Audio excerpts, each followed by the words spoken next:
What if death isn't the end? What if everything we've been taught to fear, darkness, silence, the unknown, is actually a doorway to something greater?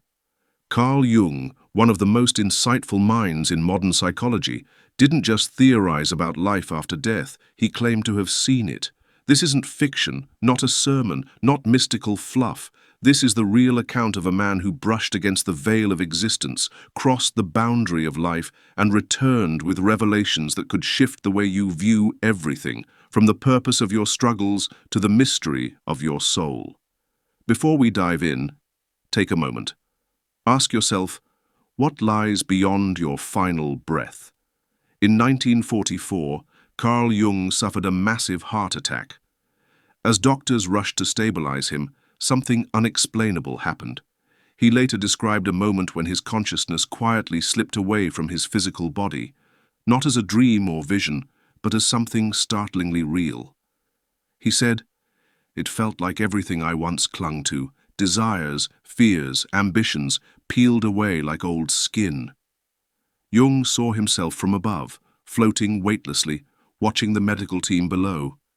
And then, suddenly, he was no longer in the room. Jung found himself in a place with no walls, no ground, no sky, a vast, silent expanse that felt more real than the world he left behind. He called it the creative void, yet it wasn't empty. It pulsed with presence. Thoughts didn't come as words. They arrived whole, like instant knowing. He felt surrounded by other souls, not people he recognized by face, but by energy, by a deep sense of familiarity. And in that place, he said, everything made sense. Within this higher state, Jung experienced what he later described as a complete life review. But this wasn't judgment, it was remembrance. He relived his life not just from his own eyes, but through the eyes of every person he had ever impacted.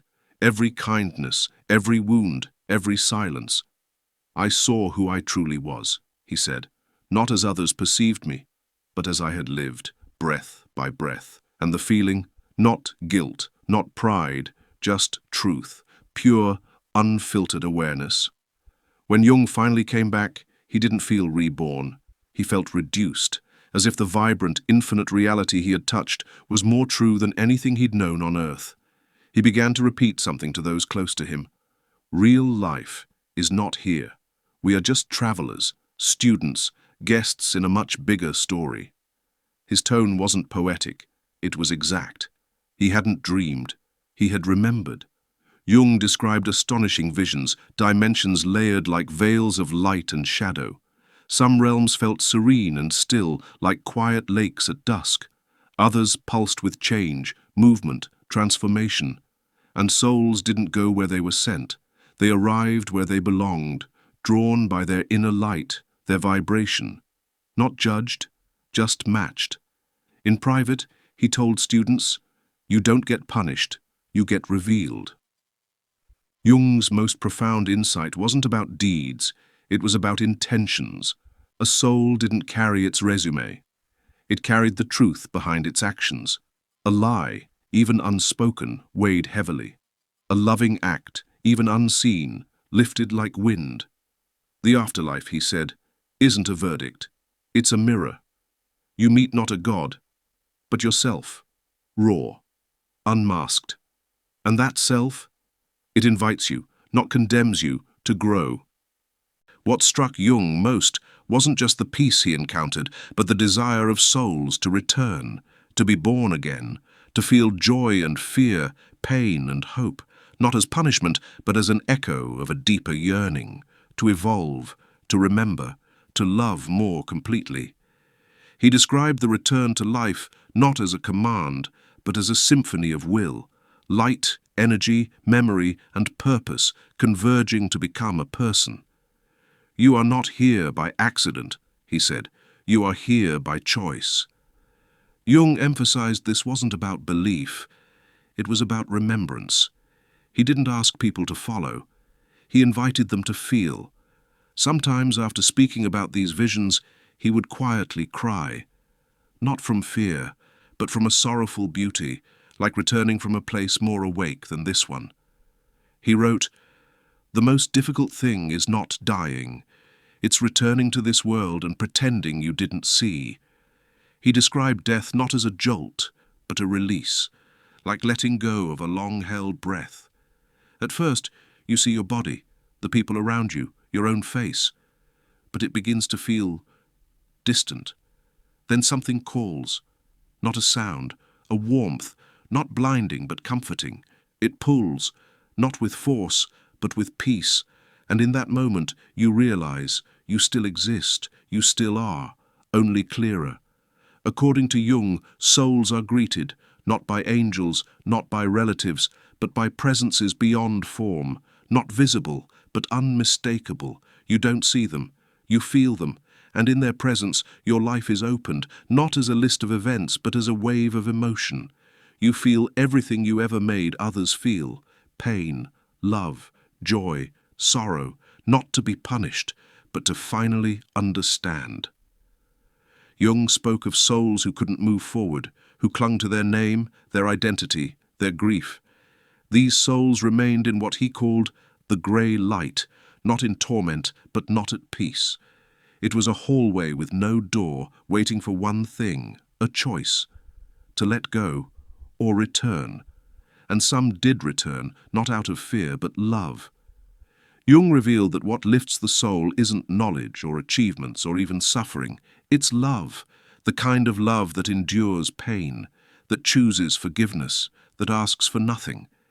Each level of the afterlife wasn't a place, it was a state of being. You didn't rise by climbing, you rose by remembering who you truly are.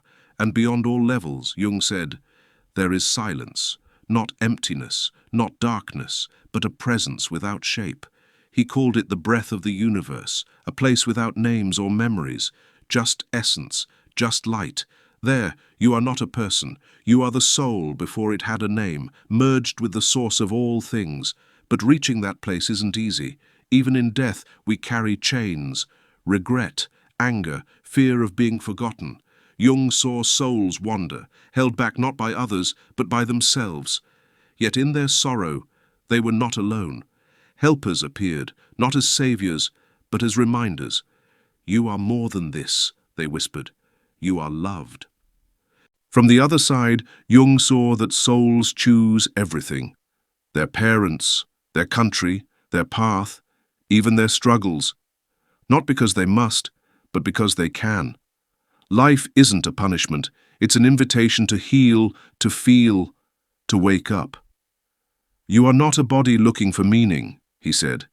You are meaning, wearing a body. Jung believed most people live half asleep, not because they are blind, but because they're afraid of what they'll see when they open their eyes. But waking up, that's why we're here.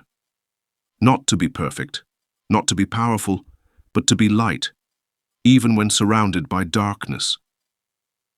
In one of his final writings, Jung described a vision of a soul returning to the source, and as it merged with the light, it wept, not from sorrow, but from recognition. It had spent a lifetime doubting its worth, and now it finally understood. It had always been loved. Jung said each soul receives a moment, when the veil lifts, when light cracks through the noise, when something ancient whispers, "Remember."